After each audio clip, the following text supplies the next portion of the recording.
It's hard to believe that only a century ago, this place was war-struck. Exactly this time, 100 years ago, thousands of soldiers far, far away from their home came here, to Çanakkale. Every Australian grows up knowing about the Gallipoli story, and they learn about it from the perspective, of course, of those young Australians who volunteered to go and fight for the British Empire at the time, but in effect to fight for their country under their flag.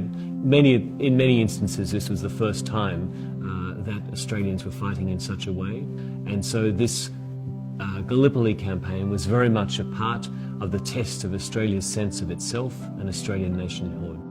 They went ashore from the Anzac Cove and W Beach and from many other places.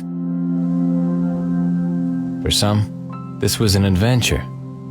Some were fleeing poverty, and some simply wanted to fight for their country. They were all boys, as young as dawn, as pure as the driven snow. Opposite them were thousands of Turkish soldiers with nothing in mind but a motive to defend their land.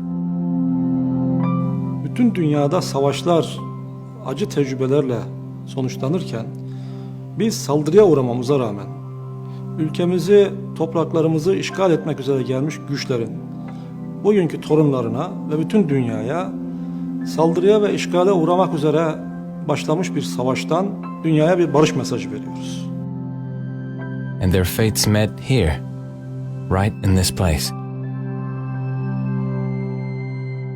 It must have been very hard. Even now, after so many years, I find it hard to imagine what those soldiers went through.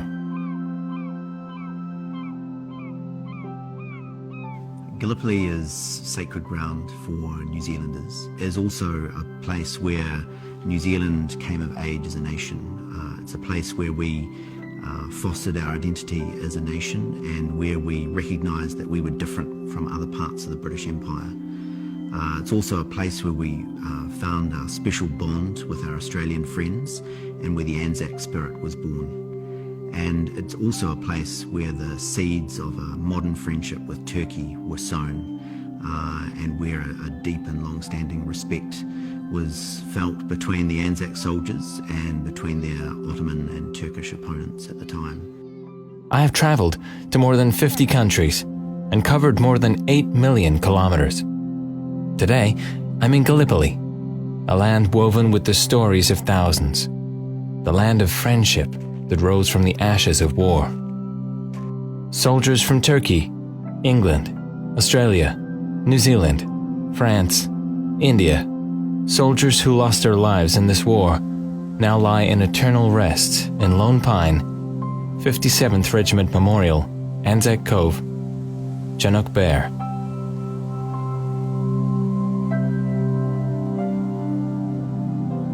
Every year, thousands of Turks, Australians, and New Zealanders attend the commemoration ceremonies here to remember the lives lost in battle. Well, I guess like for everyone, I remember it as being an extremely important historical event during the First World War. I'm very conscious of the huge loss of life that happened there. Many, many thousands of British people lost their lives there, many more were wounded. And the same was true amongst the French and the Australians and New Zealanders and indeed Indians, and of course on the Turkish side. So I remember all that. I think the other thing I closely associate it with are the words of Mustafa Kemal Atatürk in 1934, when he wrote to the mothers of the fallen in what to me is one of the most generous and magnanimous statements of the 20th century. This site is the real proof of how a war can give birth to friendship. The distance between here and home may be great, but never has it been an issue to remember these souls year after year, and the longing for them gets bigger and bigger. Not a single visit to Çanakkale's Martyrs Memorial goes by without the words of Atatürk, the founder of Turkey, echoing in my ears. You, the mothers who sent their sons from faraway countries, wipe away your tears.